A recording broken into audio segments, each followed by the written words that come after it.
My friend Samantha and I were so excited to take a road trip together to go hiking somewhere further from home.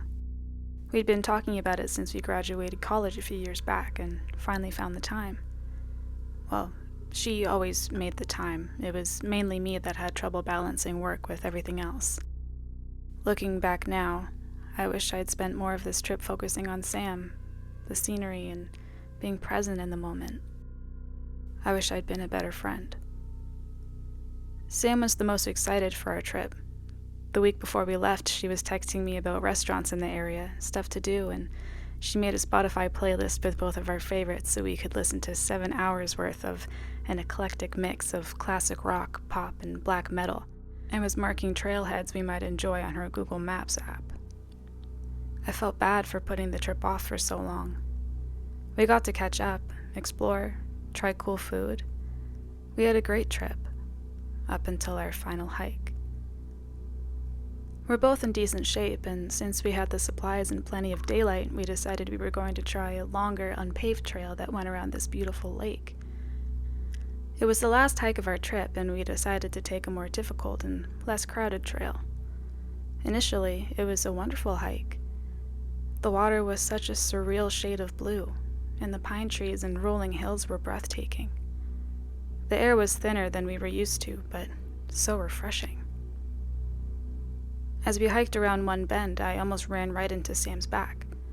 I had been falling behind, focusing on placing my feet in exactly the right locations in the soft dirt, so I didn't go sliding down 20 feet to the shore. Sam stood frozen, a deer in front of her blocking the trail. As I approached with my backpack jingling and breathing heavily, the deer stood for a moment more, tilting its head sideways at me before darting back into the pines. She looked back at me, her face tight. "Did you see that?" "The deer? Yeah, it was pretty magical." She gave a little laugh as she started up again so we could both move on to the section of the trail that had sturdier footing. "No, I mean, something was wrong with that deer. It was way too comfortable around me, and I don't know if you could see or hear it, but it was drooling and making these weird sounds." We continued on in silence after that, as we focused on our footing and the scenery, stopping every so often to take pictures. One time, when we were stopped, we heard rustling to our right, higher up on the hill. I got the bear spray out and held on to it. It seemed to be walking parallel to us, roughly matching our pace. It sounded big, too. Eventually, the hiking trail rose to meet the higher part of the hill, and I couldn't help but sigh of relief. I'd been so worried I'd roll my ankle and tumble down the mountain, so it was good to have more room so I wasn't walking right on the edge. Back in college, I'd sprained my ankle badly, but couldn't afford to see a doctor. It healed a bit oddly, and since then my left ankle has been iffy. After a while, I needed to sit for a moment. Walking uphill for an hour in addition to the 6,500-foot elevation, I was struggling. Maybe I'm also a bit more out of shape than I had been willing to admit, too. Sam sat with me for a moment, but then saw some wildflowers about 10 feet into the woods and left to go take a quick picture. With her gone, I felt a sudden chill. Something was watching me. "Sam!" I called out nervously, as the rustling grew louder, and I gripped my container of bear spray tightly. It stepped out of the woods, and it was just a deer. Or, more specifically, it was the deer, the same one that Sam had encountered. Now that she had pointed it out, I could see what she was saying. The deer had no issues approaching me. It was scrawny, walked slowly, but like it had a bit too much to drink, and it was definitely drooling. I jumped up and waved my arms at it. "Go away!" I knew it was sick, and the poor thing was confused and probably suffering, but it creeped me the hell out. It cocked its head and seemed to be studying me, looking me up and down. It approached me and made some sort of gasping sound. It was opening and closing its mouth in a way which deeply unsettled me for some reason. "Sam!" She came running towards me from the woods, and when I turned back, it had gone. "Are you okay? What happened?" The creepy deer was back. I know it sounds silly, but I think it's been following us." I told her how it had been behaving. "Do you think it's rabid?" "Poor baby," she said sympathetically. "Possibly, or I wonder if it had CWD. Either way, we should probably let the park rangers know just in case." We had decided we stick together, but after a few miles she ended up ahead of me again. She tends to inch forward to get pictures, whereas I tend to walk past sites, then have regrets and double back to take pictures. I had wandered back a bit and was sitting down, angling my phone weirdly to try and fit the scene in front of me in the frame, when I heard Sam's voice, but I couldn't make out what she was saying. "Hey, I'll be right there," I said, my voice raised slightly, assuming she was talking to me. Then she screamed, "Sam!" I stood up and tried to walk as quickly and carefully as possible. Her screaming changed from fear to agony, and it sounded like she was sobbing. I wasn't sure what happened, but I could tell she was scared and likely hurt. I suddenly realized I was still holding our only canister of bear spray. Against my better judgment, I started running as fast as I could, and for a while I was making good time. But then my left foot landed on a patch of soft dirt at the edge of the trail. My ankle rolled, and I was falling. I don't remember hitting the ground, but I remember opening my eyes, flat on my back, about 15 feet below where I had been standing. It was also dark outside. We'd started hiking at least 6 to 7 hours before sunset. I tried to stand, but it was a struggle. I was confused, disoriented. Trying to get up was taking all of my energy and focus. I had a deep feeling of dread I couldn't explain. As I started slowly moving upwards on my hands and knees, I tried to recall what had happened leading up to my fall. Sam sounded hurt. She was screaming. I had run after her and then I fell. Shit. Sam. I called her name, my voice hoarse, but no response. My phone was surprisingly only minorly damaged, but I had no reception. Luckily, since it had been buckled to me, I still had her backpack. I dug through it. We had first aid kits, but I figured I could patch myself up later. I didn't want to stay down here any longer than I had to. I found my knife and my headlamp.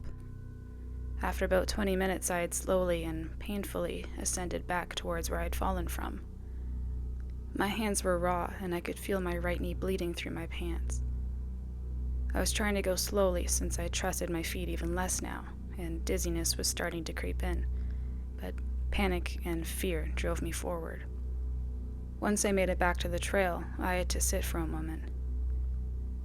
I heard rustling behind me and felt a sudden pang of fear.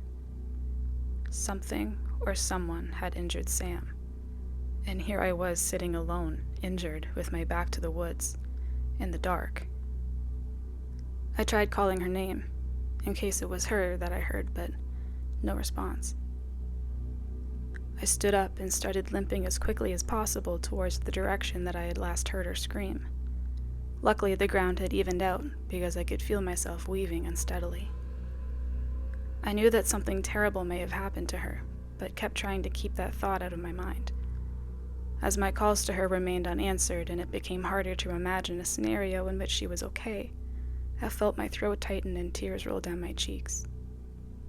I kept looking for her. I knew she wouldn't just leave me here. I think part of me knew then that she was gone. She would have been searching for me if she was okay, and even if she left to get help, I think they would have found me by then. Somehow, eventually, I navigated my way to where I thought she had last been.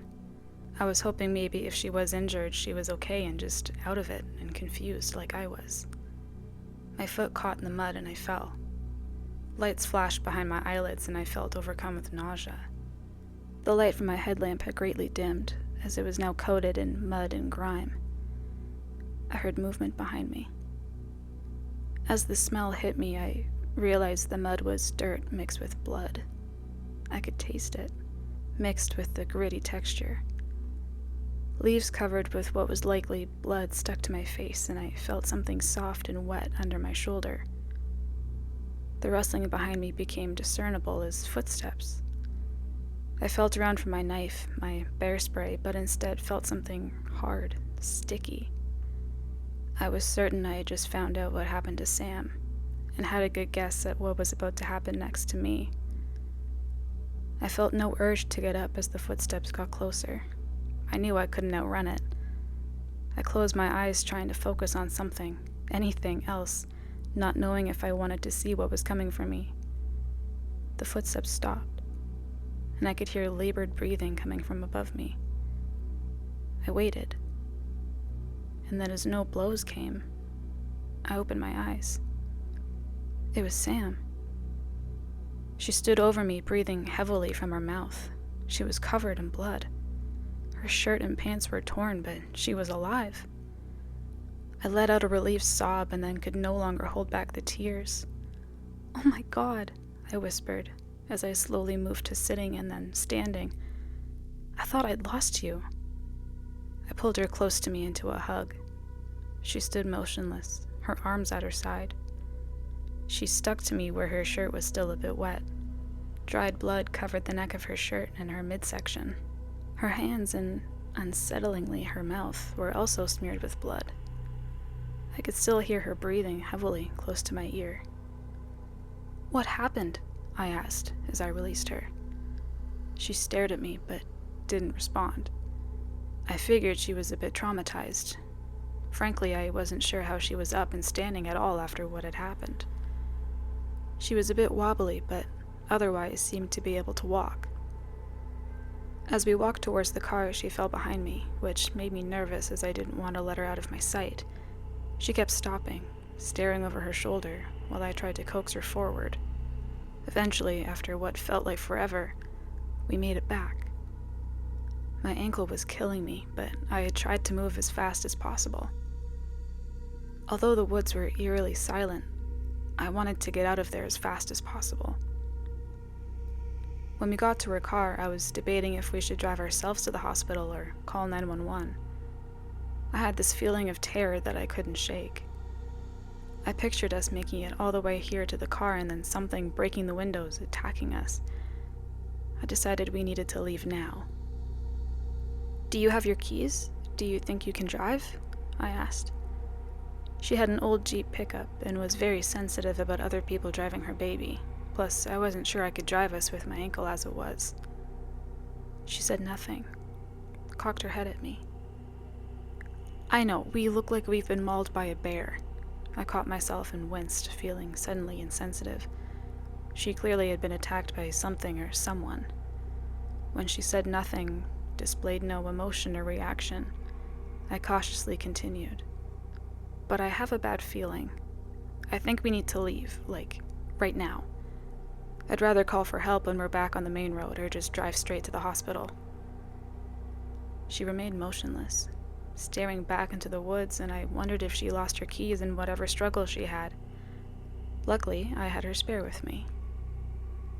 I unlocked the doors and she continued to stand outside. I realized I would need to punish my ankle a bit more because she was far too out of it to drive. I slid in, but she remained motionless. "Sam, get in, please. Something is out here still, please." She was licking her lips, staring back at me again. In the darkness, her blue eyes looked almost black. I limped back out of the seat and opened her door for her and had to guide her in. I buckled her in after she made no move to do so for herself. As we drove and headlights of passing cars illuminated the interior, I kept checking on her out of the corner of my eye. She was breathing in and out of her mouth and staring at me. I noticed now, in the better light, that she was drooling. "Hey, how are you doing?" No response. But she began opening and closing her mouth and making a wet, gasping sound as she breathed in and out. Her breath reeked, and her teeth were tinged pink. I don't have much medical knowledge, but I was worried she had a punctured lung due to the strange sound she was making. "Hold tight, we're about 20 minutes from the hospital." Despite my ankle, I drove as fast as I could. We made it in 10. As we pulled up, I helped guide her out of the car and walked behind her, steadying her. I noticed something. Her shirt was on inside out. It hadn't been this morning. Likely because of how we looked, they found rooms for us immediately in the ER. I had a bad sprain and a concussion, and would need a few stitches, but it felt so good just to be out of those woods. I asked the nurse that came to check on me about how Sam was doing. I mentioned to him I'm not sure if she was attacked by an animal or a person. I mentioned what I noticed about her shirt and that we may have encountered a sick animal, in case any of that helped. When he returned, he was clearly distressed. Sam was gone. She hadn't appeared to be outwardly injured, strangely, but they wanted to assess her for internal trauma. However, the first moment they had left her alone, she had just walked out, judging by the bloody footprints. It's been weeks, and I haven't seen Sam since. Her mom hasn't either. She has been working with the police out here.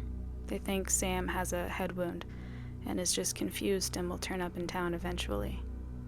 But a few days ago, I heard on the news that a partial skeleton was found on the trail we were on. Likely the victim of an animal attack, they said. And due to the condition of the body, they were asking for leads so they could use dental records to help identify the victim. This might sound crazy, but I think it's her they found. I don't know how to explain it, but I don't think Sam ever left those woods that night. It's my fault. And I don't know what that thing was that I drove into town. If you live in southern Colorado, please be safe. I'm sorry.